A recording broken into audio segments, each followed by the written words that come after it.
சென்னை சிவா அவர்கள் பேசுவார்.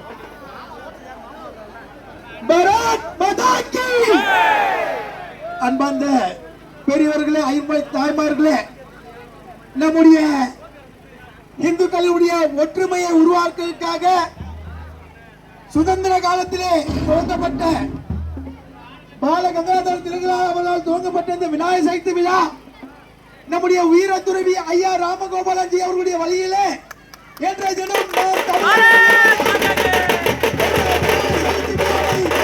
சிறப்பாக கொண்டாடி கொண்டிருக்கின்றோம்.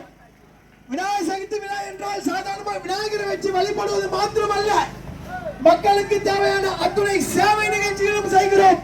அது மருத்துவ முகாமாக இருக்கலாம், கண் சிகிச்சை முகாமாக இருக்கலாம், ரத்த தான முகாமாக இருக்கலாம், அல்லது பெண்களுக்கான பக்திக்கான திருவிளக்கு பூஜையாக இருக்கலாம்.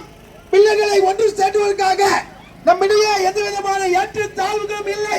இறைவன் முன்னால் நாம் அனைவரும் சமம் என்பதை நிரூபிக்கும் ஒரு விழா இந்த இந்துக்களுடைய விநாயகர் சதுர்த்தி விழா. அதைதான் நாம் சிறப்பாக இந்து முன்னணிக்காக வருடந்தோறும் கொண்டாடி கொண்டிருக்கின்றோம். அதை இங்கே நாம் இப்போது கொண்டாடுவோம் நம்முடைய தலைவர்களுடைய வழிகாட்டுதல்படி.